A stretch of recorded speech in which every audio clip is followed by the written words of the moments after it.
1988, when the United States was barely a country, Right. was having its sailors taken as slaves by the Barbary states, the states of the Ottoman Empire in North Africa. Tripoli. Tripoli. The shores of Tripoli. Shores of Tripoli. And its people, his ships stopped, its crews carried off into slavery. We estimate 1.5 million European and American slaves taken between 1750 and 1815. Jefferson and Adams went to their ambassador in London and said, why do you do this to us? The United States has never had a quarrel with the Muslim world of any kind. We weren't in the Crusades. We weren't in the war in Spain. Why do you do this to our people and our ships? Why do you plunder and enslave our people? And the ambassador said very plainly, Mr. Abdul Rahman said, because the Quran gives us permission to do so, because you are infidels. And that's our answer. And Jefferson said, well, in that case, I will send a navy which will crush your state, which he did, and a good thing, too. Islamic fundamentalism is not created by American democracy. It's a lie to say so. It's a masochistic lie, and it excuses those who are the real criminals, and it blames us for the attacks made upon us. Don't have anything to do with this mentality. The argument that we're there fighting them so that they won't come and fight us is a bullshit equally argument. ridiculous argument. Fight them everywhere. You ask anyone in London this summer whether they felt that the attacks weren't coming to them, and they'd have said, no, that argument's absurd. Of course, that they are going to be attacking all over the world, be it Morocco, Istanbul, London, and those countries are Mr. Blair says, we'll fight them everywhere they do. Is there not a difference between... We'll fight them everywhere they do. I know they hate us anyway. I agree. They hate us anyway. But there's a big difference between... Who hates you? Muslims hate you? Well, I think everybody in the world hates us now. Well, it's not just Muslims. This is the point, Bill, that 10,000 new bin Ladens have been created by the policy that your country has adopted. What kind of Ladens? Bin Ladens. Oh, bin Ladens. 10,000 new bin Ladens have been created because of the policy that has been followed.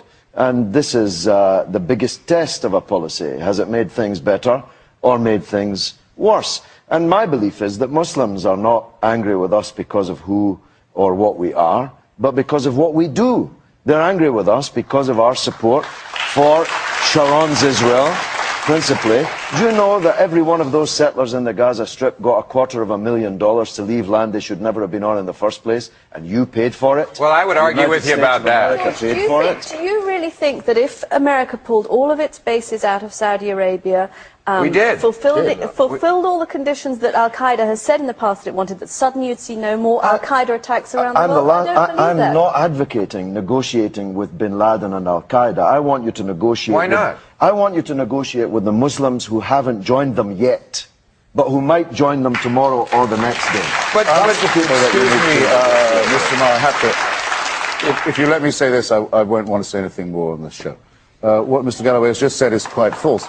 Mr. Galloway trades a better set of manners when he's in Los Angeles from the one that he exhibits when he's in, say, Syria on state television, when he praises the martyrs and the jihadists and the 150 or so operations they conduct every day in Iraq. He goes there to stir it up, and then he comes here to tell us, watch out, they're being nasty.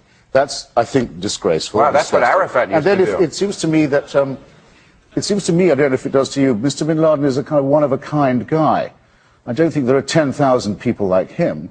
And if they're clones of him, suppose there are that many clones, where does he come from? What did American policy do to make him declare war on us? American policy invented him. I'm astounded at that. It was the United States who invented bin Laden. They sent him to Afghanistan. They gave him money and guns. Jimmy Carter and Ronald Reagan, the president who was being praised by your on the one hand but on the other author a minute ago. Ronald Reagan paid for bin Laden. He's the one who sent him to Afghanistan. You've made this Frankenstein monster of Islamist fundamentalism. Now you want to punish the Afghans for a guy that you sent there. The Afghans had the right to fight against the Soviet invasion of their country, which Mr. Galloway supported. That's the first thing. The second thing is the CIA did not invent Mr. bin Laden. Can we talk about bin Laden Mr. Bin Laden was instead sent of me? there on sui generis by a Saudi Yes, a rather unhealthy personal obsession with me. Can we talk about the issue? Well, it's unhealthy. It's unhealthy to have to consider, Mr. Galloway. Nobody here even knows me. Why don't we talk about bin Laden? And talk about Al-Qaeda, talk about We're not going to talk about him as if he's our fault, Mr. Galloway, however slimily you put it. Are you in the United States, man? We're not going to blame him for, we're not going to blame ourselves for... I love it when the British fight. There's nothing British about it. There's only one better fight, and that's a chick fight. I think we all know that. There's nothing British about Mr. Galloway. He's a fifth column run from the Middle East in British politics. Wow. And it is quite false to say that anyone protesting against General Sharon's policy in Gaza or anywhere else in Israel would decide, let's grab a couple of plane loads of American civilians and fly them into a couple of buildings full of American and international civilians. General Sharon wasn't the Prime Minister of Israel at the time. Mr. Clinton was trying to negotiate a deal with Mr. Barak and Mr. Arafat at the time when those people landed in our country and began their conspiracy against us. Anyone who says that we're to blame for it is carrying water for the people who committed the crime. I'm just getting at how to be safer. And you talked about the hijackers. They found out that of the hijackers, only the guys who were actually flying the planes had completely shaved their bodies. In other words, they were ready to meet their maker and get the virgins. The other guys, they think, because they weren't shaved, were duped into the mission. They didn't know it was a suicide mission. They thought they were going to Disneyland. So that tells me that they couldn't even muster up 19 people who wanted to go on a suicide mission. Like I say, there's one thing to hate us. It's another thing, how many people can you get to take action? And I'm worried that this war in Iraq is the thing because it's a Christian army in a Muslim land. You worry they're running out of suicide bombers? No, they are certainly not running out of suicide bombers in Iraq. What you hear now is that in Iraq, no. In Iraq, no. That people they have so many people now willing to be suicide bombers that what you're hearing is that they have not only one person in the vehicle that's driving the explosives, they've got a person alongside them because they have so many people. And they sent a Down syndrome. Somebody riding shotguns. They sent a Down syndrome girl with a. They sent a Down syndrome girl with a backpack to toddle into an election poll booth in Baghdad. That's it. Now I hate them. Right. So no, before I was iffy on suicide bombers, Chris, but now you've... They won't run out, no. By the way, what they should have done, they should have consulted the Israeli line and the Talmudic line on this, because they would have found that with every 72 virgins that they get in paradise, they also get 72 mothers-in-law. So perhaps... Perhaps in the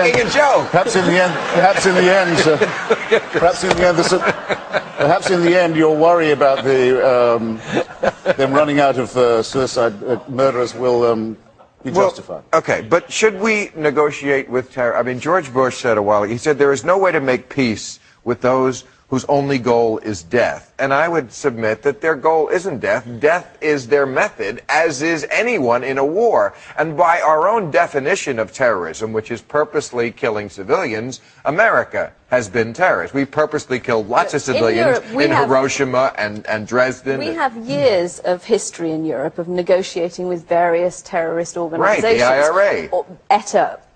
The Red Brigade, but those were organizations that had specific demands. They had specific territorial requests, and there was a framework in which you could negotiate. They had a set of demands, and you could negotiate with those demands. Al-Qaeda is different. There is something non-negotiable about Al-Qaeda. I don't believe that there is a set of demands that Osama bin Laden could come up with, and that we could tick off and suddenly say, okay, it's all over, the jihad is over. Fish need water in which to swim. The water in which these fish are swimming is created by the perceived injustice of our policy towards the Muslim world, towards the Israel-Palestine question, towards the propping up of the corrupt kings and puppet presidents of the Arab world, towards the whole issue of Iraq. This is the water in which these people swim. That's what we have to dry up if we're going to deal with these people. But on the subject of terrorism,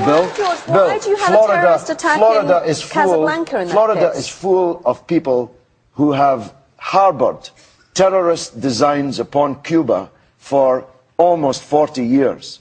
And nobody's kicking them out of Florida. In fact, they're part and parcel of their